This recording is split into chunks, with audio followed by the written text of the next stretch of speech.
Donc, c'est l'heure de commencer. Je me présente très rapidement. Moi, c'est Marie-Lou Guévin. Je suis animatrice et accompagnatrice au groupement des chefs d'entreprise depuis maintenant 9 ans. Et puis, je suis très contente de vous accompagner ce matin autour du thème de l'impact. Et je suis touchée de voir que vous êtes si nombreux de nos entrepreneurs membres et aussi des entrepreneurs qui sont dans le réseau élargi du groupement à avoir été suffisamment interpellés par le désir d'avoir un impact plus grand que celui de nos entreprises pour choisir ce matin d'investir ce 90 minutes-là de votre temps précieux avec nous dans le cadre de ce J'ai rendez-vous. Donc, on est ensemble jusqu'à 10 h au Québec et jusqu'à 16 h en Europe. Et je vous souhaite d'être capable de vous déconnecter du reste pendant cette période-là pour profiter pleinement de la richesse des propos de nos deux invités de ce matin et d'aujourd'hui. Donc, on a la chance d'avoir avec nous tout d'abord Monsieur André Coupet. Il est branché avec nous à partir de Paris. Pour ceux qui étaient au G500 en 2019, on a eu l'opportunité de rencontrer Monsieur Coupet sous le thème de la liberté. Et depuis, je pense qu'on n'a jamais cessé d'avoir des ponts avec Monsieur Coupet. Ma collègue Nathalie, notamment, a beaucoup collaboré et réfléchi avec lui. Donc, Monsieur Coupet, qui est un des partenaires principaux de la boîte Montréal-Paris Conseil et c'est aussi l'auteur du livre Vers une entreprise progressiste. Alors, ce matin, c'est appuyé sur certains concepts de cet ouvrage-là que M. Coupet va nous entretenir sur la façon d'incorporer l'impact au core business en passant notamment par l'articulation d'une raison d'être porteuse et définie. Et on a également avec nous Marie-Josée Richer. Elle pourrait passer de présentation, je pense, dans la communauté entrepreneuriale, du moins cofondatrice de l'entreprise Prana. Donc, elle va nous partager des bribes de l'histoire de Prana et de certaines des décisions stratégiques et ça va nous offrir vraiment un modèle concret d'une entreprise à haut impact qui d'ailleurs est inspiré du modèle de l'entreprise progressiste. Alors, je vous invite tout au long des conférences, si vous avez des questions qui montent, que ce soit tout d'abord pour M. Coupet, ensuite pour Marie-Josée, à les écrire dans la boîte de conversation. Ma collègue Nathalie va les prendre en note et on va pouvoir les adresser suite aux deux conférences. On aura une période de questions où on pourra adresser vos questions à Marie-Josée et à M. Coupet. Donc, de préciser dans la question à qui vous l'adressez, soit André ou Marie-Josée. Alors, c'est vraiment un 90 minutes dynamique, plein de richesses qu'on va vivre ensemble. Je vous le souhaite en pleine présence. Donc, comme je l'ai dit tantôt, je vous invite à conserver la caméra ouverte. C'est plus intéressant pour nous, puis pour nos invités aussi, de sentir qu'on est pleinement ensemble et le micro fermé pour la qualité du son. Alors, André, en fait, c'est avec un intérêt personnel sincère que je vous confie les 30 prochaines minutes.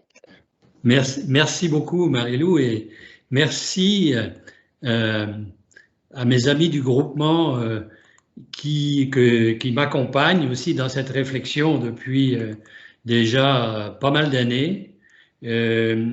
Alors, ça me fait plaisir de parler de l'impact parce que vous êtes des entrepreneurs d'impact. N'en doutez pas. Depuis le premier jour que vous avez créé votre entreprise, vous avez créé de l'impact. Vous avez d'abord créé votre propre emploi, le premier jour. Et puis quelques jours après, vous avez embauché 2, 3, 5, 10 personnes, etc.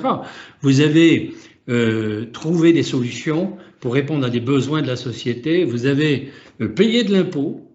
Vous avez, et vous, contribué au PIB du Québec et du Canada. La question qui se pose, c'est quel type d'impact je fais? Est-ce qu'il est très positif? Est-ce qu'il est très négatif?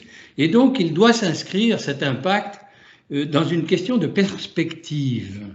Dans quelle perspective faisons-nous de l'impact? Faisons-nous de l'impact, et je mets un peu en extrême les deux grandes possibilités. On est tous peut-être quelque part entre les deux, mais il y a une première perspective qui est celle de vouloir s'enrichir pour s'enrichir, alors que de l'autre côté, on met beaucoup plus l'emphase sur l'utilité à la société, n'est-ce pas? D'un côté, on maximise la valeur de la maison, des actions, et de l'autre côté, on maximise la contribution à la société. la place de ce moteur qu'est le profit est très importante. À gauche, le profit est le but, à droite, le profit est un moyen. Et tout un moyen. Il est l'oxygène de l'organisation. Et en aucun cas, je pense qu'il faut être obsédé par la minimisation du profit. La question n'est pas là. La question, c'est qu'est-ce que je fais avec le profit? Et à la limite, plus j'en ai, plus je peux contribuer à l'utilité de la société. Donc, il n'y a pas un problème de niveau, c'est la question de l'utilisation du profit. Alors, vous voyez bien que dans le schéma de gauche, on est dans une philosophie néolibérale, et vous voyez ce que ça veut dire. On repart depuis Ricardo, Smith, Friedman, et puis je dirais aujourd'hui Jeff Bezos, n'est-ce pas? Et de l'autre côté, on est plus dans une philosophie que je qualifie de progressiste, c'est-à-dire qu'on est intéressé à contribuer à un monde meilleur. Donc d'un côté, on se bat, on considère qu'on est dans une jungle, ce qui n'est pas tout à fait faux d'ailleurs, mais je veux dire, on utilise les armes des gens qui veulent gagner dans la jungle, alors que de l'autre côté, on est beaucoup plus préoccupé par ce qui se passe dans le monde, dans la société, par ses fragilités, par ses précarités, par ses inéquités. Donc on se bat dans la philosophie néolibérale autour de l'individu. C'est l'individu qui est le maître du jeu, alors que de l'autre côté, on va essayer de parler du terme et de le démontrer, de la solidarité. La force est extrêmement importante dans la philosophie libérale. De l'autre côté, on est dans le mode de co-construction. Et au-delà du profit, ce qui nous intéresse très souvent dans l'axe de l'enrichissement, c'est la gloire. La gloire auprès des autres, mais vous le savez, c'est un peu éphémère, la gloire. Les sportifs le savent. De l'autre côté, c'est plus humble, plus modeste, mais beaucoup plus long. On veut laisser une trace. On est dans l'empreinte au service de nos enfants, au service des générations futures. Voyez-vous? Est-ce que ça veut dire qu'il n'y a pas place dans le modèle de l'enrichissement pour la générosité? Et qu'elle serait seulement de l'autre côté? Pas forcément. On peut très bien, dans l'enrichissement, faire preuve de générosité, mais c'est très souvent fait à titre personnel, à la manière de Bill Gates. Et je n'ai pas dit Microsoft. Je fais bien la distinction. Donc, il est généreux à titre personnel. De l'autre côté, on a une entreprise au complet, avec toutes ses forces, le potentiel de l'entreprise qui se met au service de la société. Donc, c'est différent. Dans le premier cas, à gauche, on est dans la philanthropie, le mécénat. Et le mécénat et la philanthropie viennent généralement assister des organisations qui font le bien. Et on est globalement aussi dans la réparation d'un système qui est plutôt violent et difficile aujourd'hui. Alors que de l'autre côté, c'est avec l'organisation que l'on essaie de produire des biens et des services qui sont utiles, qui vont aller vers le bien commun, qui sont contributifs. Vous voyez?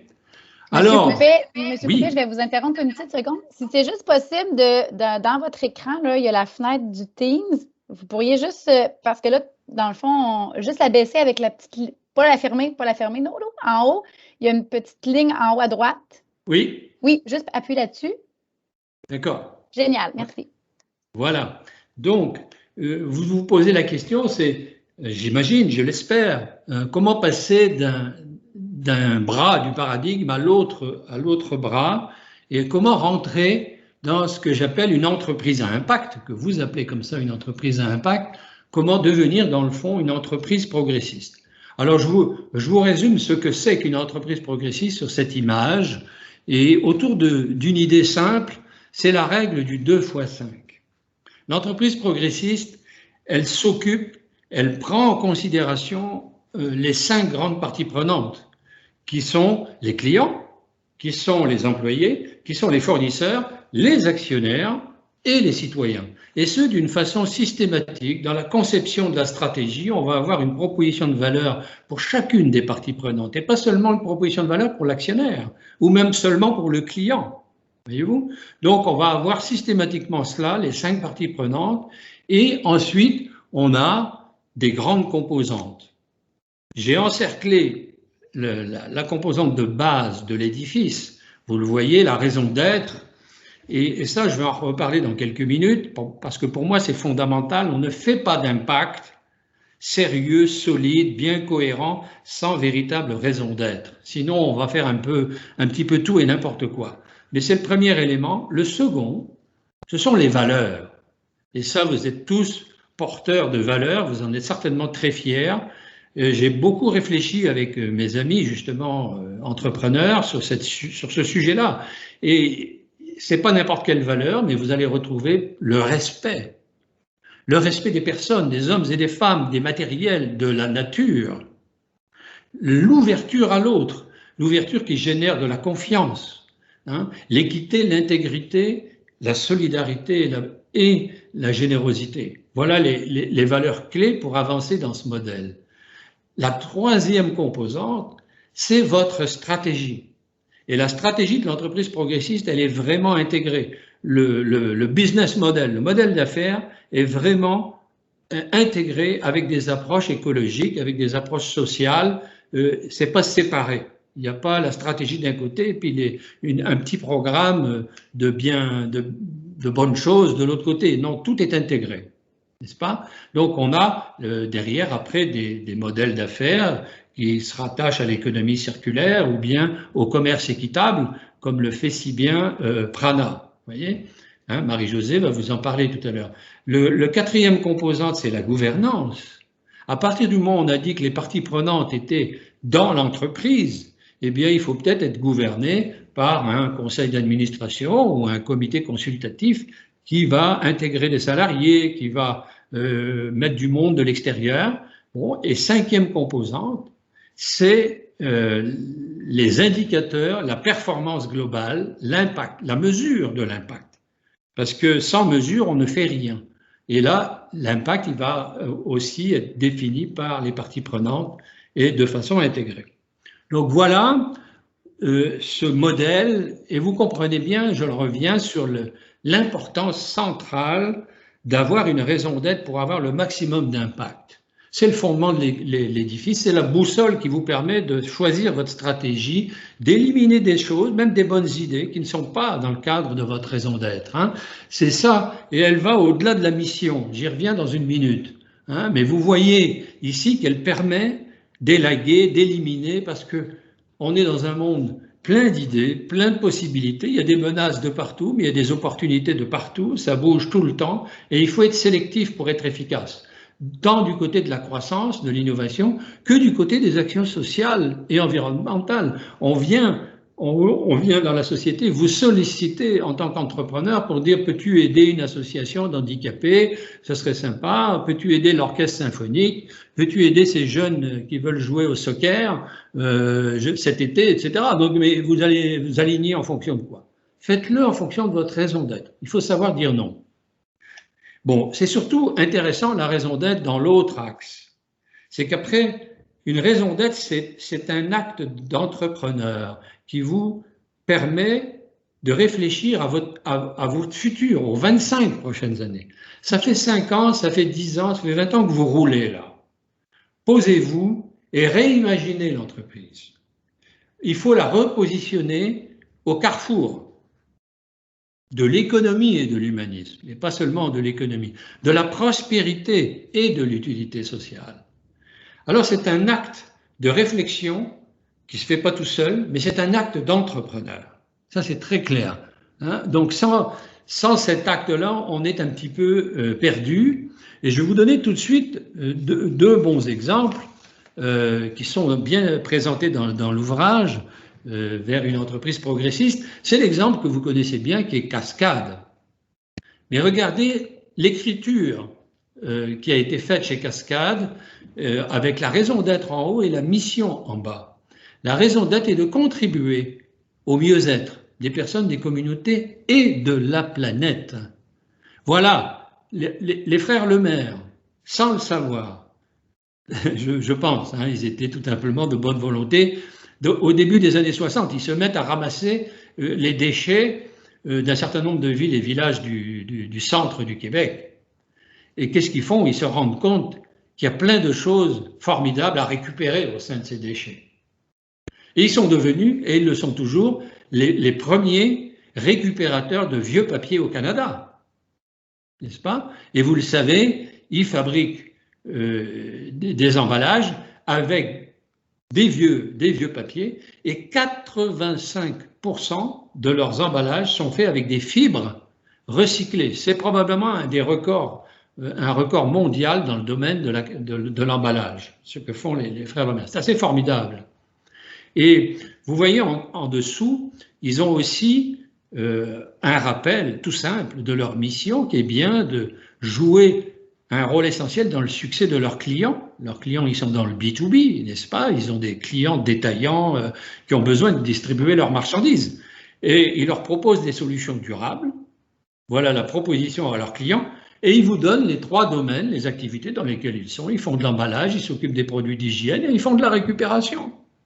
Vous voyez comment c'est bien, tout est rassemblé. Hein. Voici un autre exemple que vous connaissez parfaitement, puisqu'il s'agit de l'entreprise de votre présidente.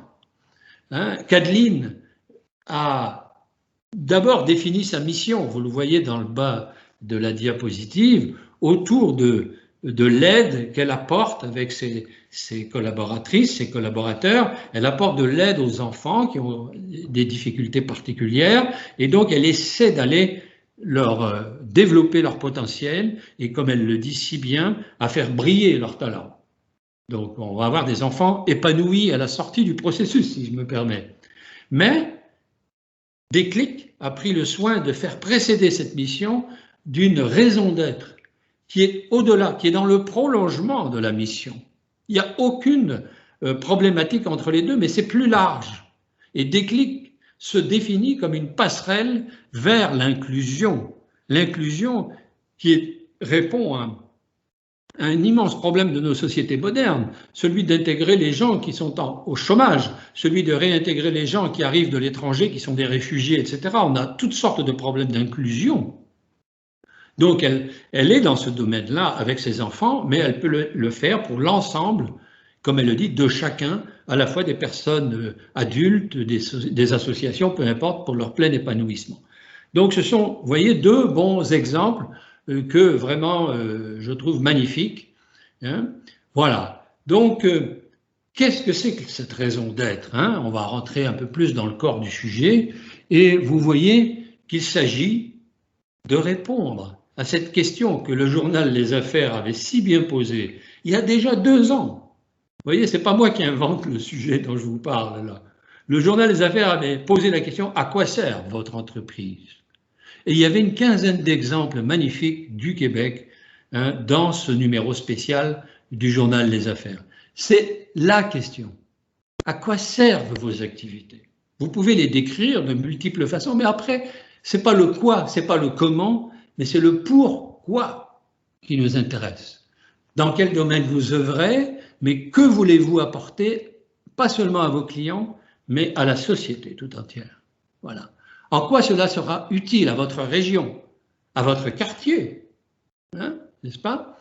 Donc nous vous proposons, là ici vous avez un schéma tout d'abord qui montre comment on part des activités pour aller, comme vous l'avez vu chez Déclic et chez Cascade, de l'activité au domaine en allant à la mission et à la raison d'être. Dans la foulée, il faut aller dans la même lignée, n'est-ce pas? Et voici, après un paragraphe, hein, tout simple, qui vous l'aurez dans les diapositives par la suite, hein, vous pourrez le reprendre, le réfléchir, c'est donner le sens qu'ont vos activités.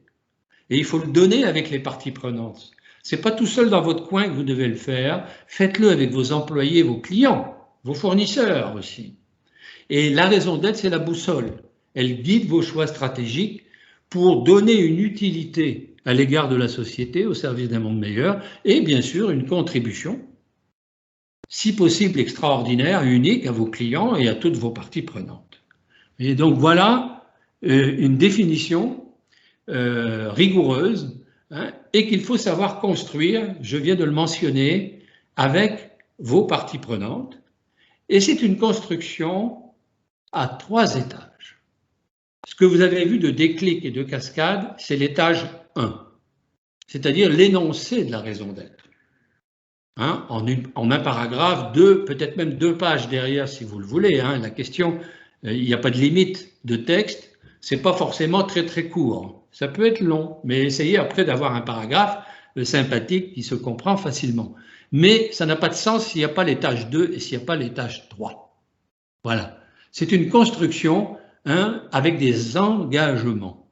Des engagements qui disent que par rapport à vos fournisseurs, par rapport aux citoyens, vous allez agir de telle et telle façon. Et vous avez là, dans chaque engagement, il y en aura 5, il y en aura 6, il y en aura 7, vous avez 7 têtes de chapitre de votre plan stratégique que j'ai remis en plein milieu du schéma. Vous le voyez avec ces 5 parties prenantes, avec le business model. On va arriver avec 5 propositions de valeur, pas seulement quelque chose de sympathique pour les clients, hein, à la manière d'Amazon. Amazon, il est extraordinaire parce qu'il a une offre client magnifique. Mais ce n'est pas une entreprise progressiste parce qu'ils dénigrent leurs employés, ils écrasent les fournisseurs et les citoyens, on est tous dépendants d'entreprises comme Amazon, hélas, pour y aller avec notre argent pour payer la part d'impôts qu'ils ne payent pas ou qu'ils cachent dans des paradis fiscaux.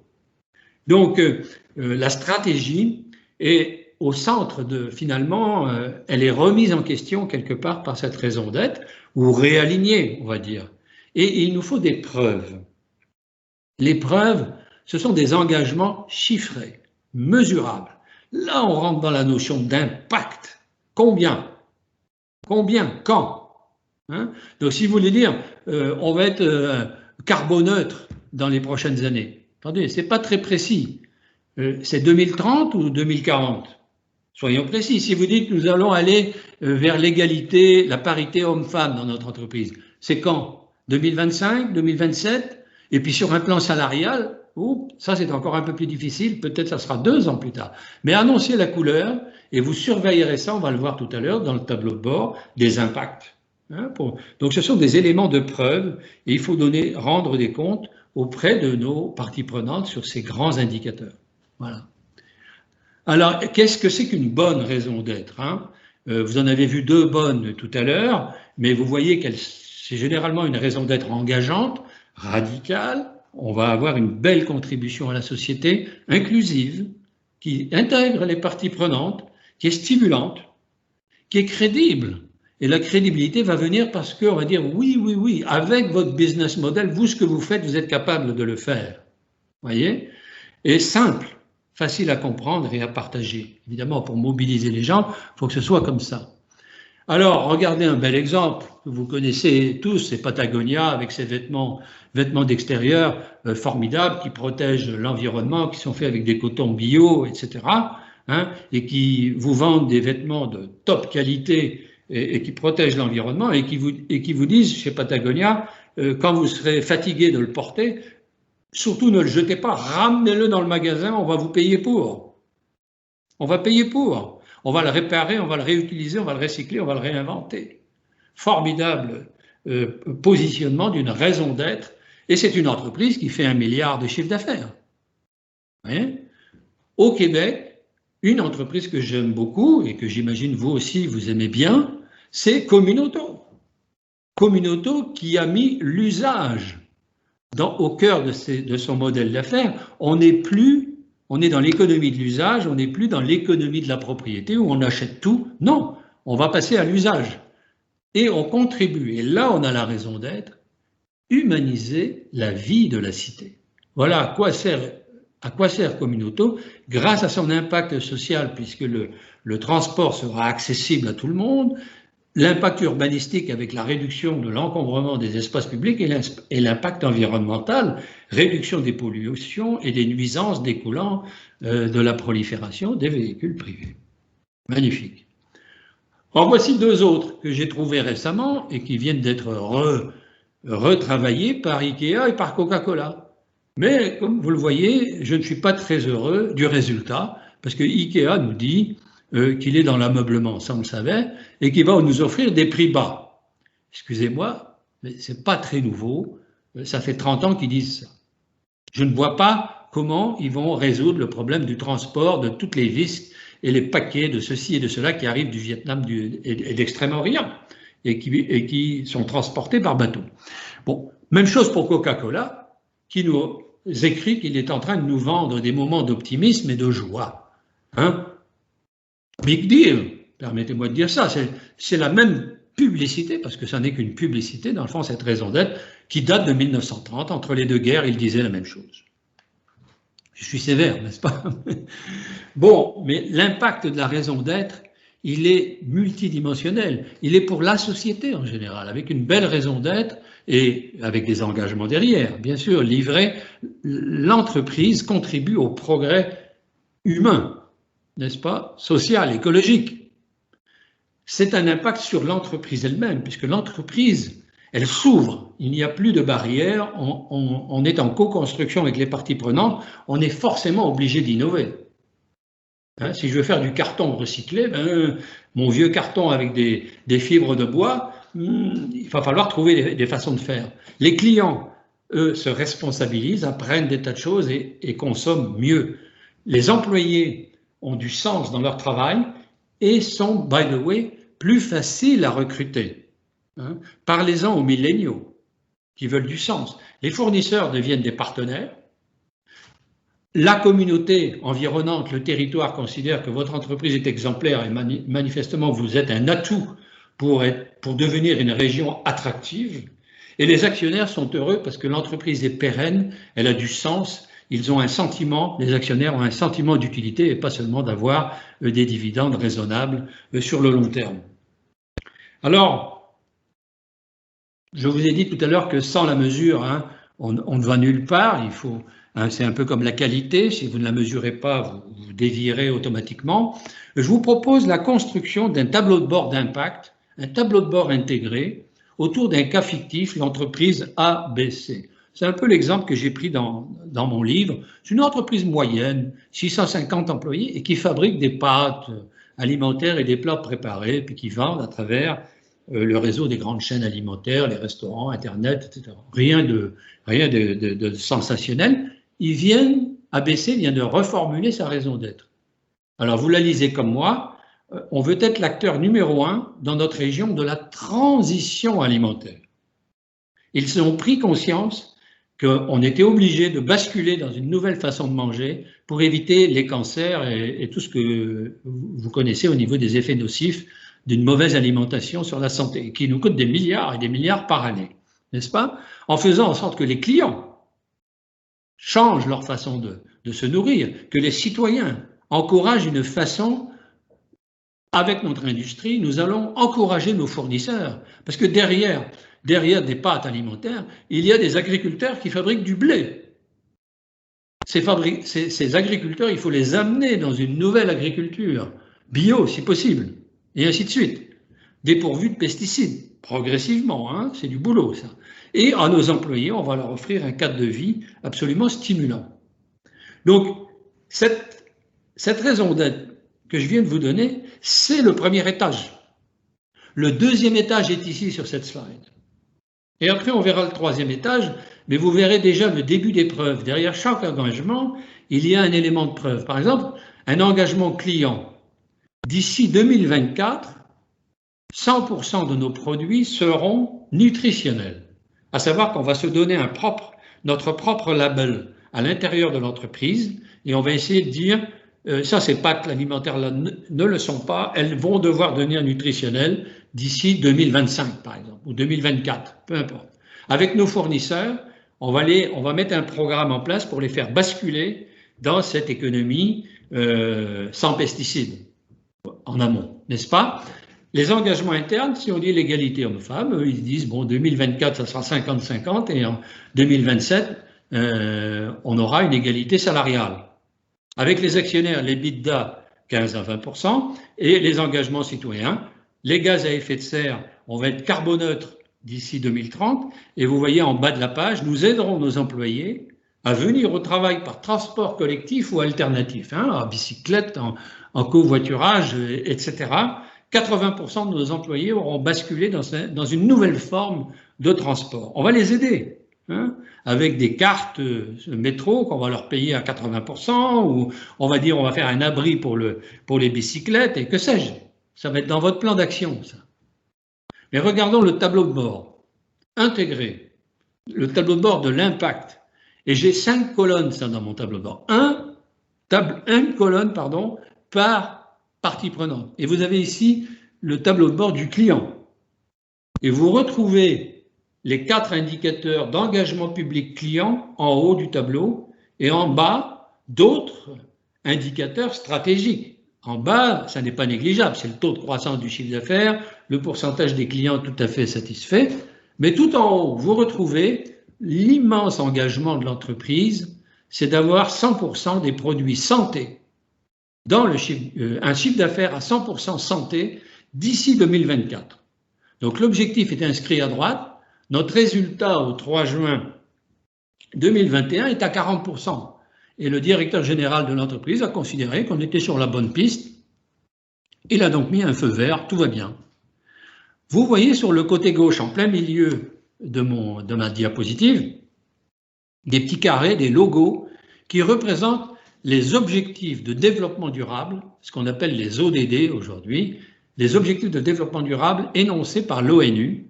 Et il y a 195 pays dans le monde qui ont signé ces ODD-là, et qui fait que maintenant, pas seulement les États, les régions, etc., mais beaucoup d'entreprises font systématiquement référence dans leur stratégie à ces 17 ODD, et dans leurs indicateurs, ils indiquent toujours à quoi ça rime. Eh bien, l'indicateur, enfin le logo vert de l'ODD numéro 3 tout en haut, c'est celui de développer la santé dans le monde. Donc, notre indicateur numéro 1, il est rattaché à cet ODD. Quelquefois, il n'y en a pas. Mais donc, vous voyez un tableau de bord et qui est mixte, qui a à la fois des indicateurs purement économiques, par exemple, ou quelquefois sociétaux, des clients satisfaits, c'est pas du chiffre d'affaires, hein, mais on sent bien que c'est très important, et vous le savez mieux que moi, hein, mais tout en haut, l'objectif de la part du chiffre d'affaires qui est santé dans mon chiffre d'affaires. Est-ce que c'est un objectif économique ou est-ce que c'est un objectif axé sur la société? Eh bien, la réponse, vous la devinez, c'est les deux. Un seul indicateur pour deux grandes questions qui nous intéressent, notre croissance de chiffre d'affaires et en même temps, est-ce que c'est du bon chiffre d'affaires pour la société? Vous avez ici le 5e tableau de bord, je dirais, c'est la 5e colonne, c'est celui des citoyens, et vous retrouvez tout en haut la réduction des gaz à effet de serre, tout en haut. Le 4e, c'est le nombre d'employés venant au travail par transport collectif ou alternatif, avec un 42% aujourd'hui, sur une perspective à 80% d'ici 2025, et le directeur a dit que ça allait bien aussi. Par contre, il y en a d'autres où on a des feux rouges. Hein. Voilà, donc vous voyez comment l'impact est pas simplement dans les mots, même à travers un terme magnifique qui est celui de la raison d'être, il doit aboutir à des indicateurs extrêmement solides, sérieux et suivis, comme vous le faites pour votre marge brute, pour votre chiffre d'affaires. Eh bien, c'est la même chose qu'il faut faire. Et permettez-moi de conclure avec cette phrase magnifique d'Henry Ford, hein, qui est une phrase qui date d'au moins 75 ans. Il dit « L'entreprise doit faire des profits, sinon elle mourra. Mais si vous tentez de faire fonctionner l'entreprise uniquement sur le profit, alors elle mourra aussi, car elle n'aura plus de raison d'être. » Voilà, merci de votre attention. Merci beaucoup, André. Super intéressant. D'ailleurs, votre présentation qu'on vient de visionner avec vous va être envoyée par courriel à l'ensemble des participants si vous souhaitez revisiter certains outils, et la conférence aussi sera disponible en rediffusion. Donc, je pense qu'il y a un changement, j'entends aussi un changement profond dans le modèle progressiste qui est de passer du profit comme étant une cible au profit comme étant le carburant pour contribuer à un monde meilleur. Et j'aime bien, M. Coupet, quand vous dites que la raison d'être, c'est bien plus qu'un énoncé et bien plus que du marketing. Il faut que ça se traduise en engagement et en mesure et en KPI pour suivre et s'assurer que les babines suivent les bottines, comme on dirait ici en bon oui. Québécois. Non, c'est simplement mentionner qu'une étude avait été faite en France il y a quelques années avec 10 000 entreprises interviewées. Faites-vous de la RSE, c'est-à-dire de la responsabilité sociétale dans votre entreprise pour le social et l'environnement. Et il y avait une bonne moitié d'entreprises, et c'est normal dans le monde des PME, qui ne connaissaient même pas le concept, mais celles qui le connaissaient et qui agissaient après. Et donc, on avait à peu près 30 à 40% des entreprises, de ces 10 000 entreprises, qui agissaient, et celles-là avaient un rendement de 13% supérieur aux 10 000 autres. Voilà. Donc, tout ça pour vous dire que, en fait, à partir du moment où on se lance dans cette démarche-là, c'est parce qu'on est soucieux aussi de la qualité de la mobilisation. On a des effets secondaires extrêmement positifs avec des employés mobilisés. Chez Prana, s'ils sont mobilisés, ils sont plus productifs. Ils sont plus productifs. Et la productivité, eh bien, écoutez, c'est pas compliqué, ça fait de la marge. Hein. Voilà. On a du temps pour encore une ou deux questions qui s'adressent plus particulièrement à M. Coupet, si vous voulez les inscrire dans la boîte de conversation.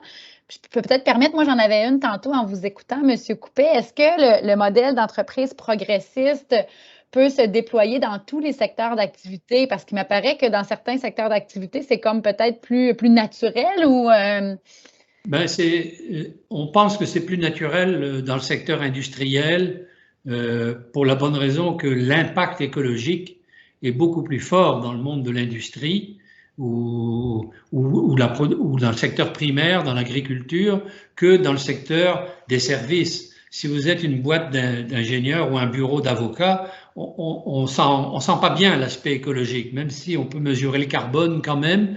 Et là, l'aspect va être dans les sociétés de services plus social, je dirais, donc avec des retombées sur la société et sur les personnes concernées.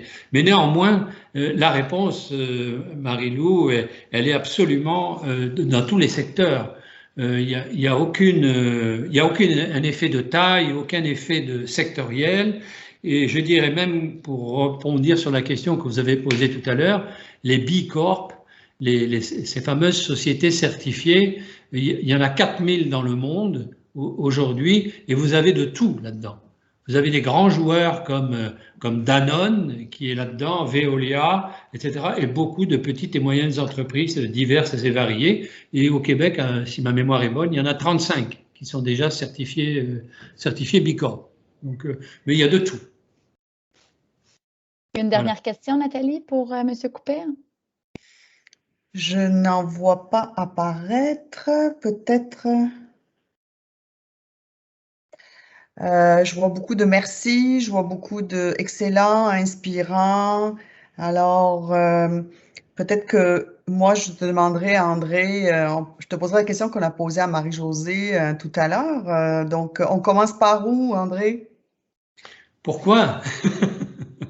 Pourquoi? Comme j'ai beaucoup aimé les réponses de Marie-Josée sur son engagement, deux choses qui peuvent compléter. Moi, je trouve que l'engagement est une source de bonheur.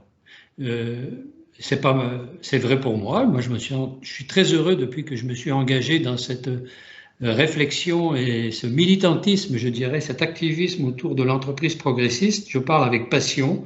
Ça me remplit de bonheur.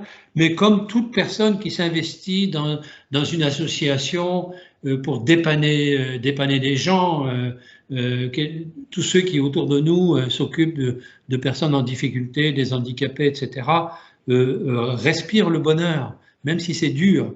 Tous les matins, tous les midis, tous les soirs, il faut faire beaucoup de choses. Bon, donc ça c'est un des moteurs de l'engagement, mais il est vrai que l'allumage se fait par une indignation. Je suis en phase avec ça. Moi, j'ai travaillé, j'ai dirigé une boîte de consultants à Paris, une filiale de Secor Montréal, où j'étais aussi dirigeant à Montréal, et jusque dans les années 2008-2009, je me suis pas trop soucié de ce qui se passait, sauf je lisais les journaux comme tout le monde, d'accord, mais de là à dire il faut changer de modèle, en fait, moi, je vais vous dire, je me suis indigné en 2009, 2008, 2009, là, pour être très, très concret, parce que j'ai vu, comme vous, l'effondrement du monde financier en 2008, et aucune façon de réparer le système à partir de 2009. Moi, mon analyse de la grande crise de 2008 n'était pas que sur le monde de la finance. Il y avait une crise sociale extrêmement forte et une crise écologique dont nous connaissons maintenant les effets multipliés par 2 et par 3 depuis 10 ans. Je pense que à la fois l'ampleur, la rapidité de la crise du climat nous rejoint tous, mais c'est cette année-là que je dis ça ne se peut pas, il faut revoir les fondamentaux de notre système dans le cœur de l'entreprise. Il ne faut pas attendre forcément de la part des gouvernements des décisions, ils sont incapables de se concerter à plus de 2 ou à 3. C'est vrai au Canada, c'est vrai en Europe, donc on a beaucoup de difficultés, alors que l'entreprise, même si elle est petite, elle peut avoir des clients et des fournisseurs dans le monde entier. Elle est internationale, elle peut avoir un effet partout, le colibri peut se balader du Vietnam jusqu'en Colombie-Britannique, il n'y a pas de problème, voyez. Et donc, si on est 10 000 entreprises, comme on est 4 000 bicorps à jouer au colibri, on va le changer, le monde. On va le changer. Donc, il fallait changer le modèle, d'où ma réflexion. On est parti avec une page blanche. Voilà. Merci, M. Coupet. On entend bien l'indignation, mais je dirais la passion aussi dans vos propos. Et je terminerai sur cette belle invitation que vous nous faites en tant qu'entrepreneur. Entrepreneur colibri, là, je ferai le lien, mais de ne pas négliger l'impact que chacune de nos entreprises et de nos boîtes peut avoir sur le monde et que c'est ensemble qu'on a l'agilité aussi en tant que petite et moyenne entreprise de transformer les choses. D'ailleurs, pour vous inspirer davantage, j'ai le bonheur de vous annoncer que tous les participants à la rencontre de ce matin vont recevoir par la poste un exemplaire du livre de M. Coupet.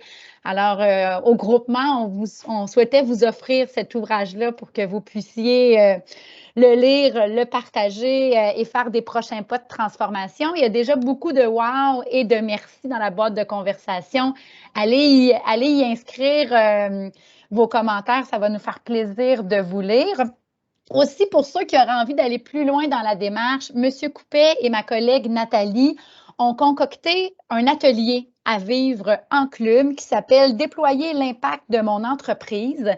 Donc, c'est un atelier qu'on vous invite à vivre avec les autres entrepreneurs de votre club pour mieux identifier l'impact de votre organisation. On l'a vu, hein, c'est toute une réflexion. Challenger avec les autres membres de votre club les angles morts et commencer une première ébauche de raison d'être. Donc, si ça vous tente de vivre ça en club, parlez-en à vos accompagnateurs. C'est un atelier qui est disponible dès maintenant. Je l'ai dit tantôt, par courriel, vous allez recevoir la présentation intégrale de M. Coupet. Puis, vous recevrez également l'enregistrement de sa conférence. Il y a un lien pour évaluer la rencontre d'aujourd'hui. Je vous invite à prendre quelques minutes pour aller y mettre vos commentaires. Ça nous permet à nous de s'améliorer continuellement. Un énorme merci, M. Coupet, d'avoir été là aujourd'hui avec nous. C'est moi qui vous remercie. Un grand merci.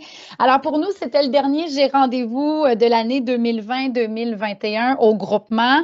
On travaille déjà à concocter la programmation. On va vous la communiquer, cette programmation, dès l'automne prochain. Je vous remercie beaucoup à tous de votre participation et je vous souhaite bon début de soirée pour ceux qui étaient avec nous de l'Europe et une belle journée pluvieuse pour ceux qui sont là ici au Québec. Un grand merci. Au revoir.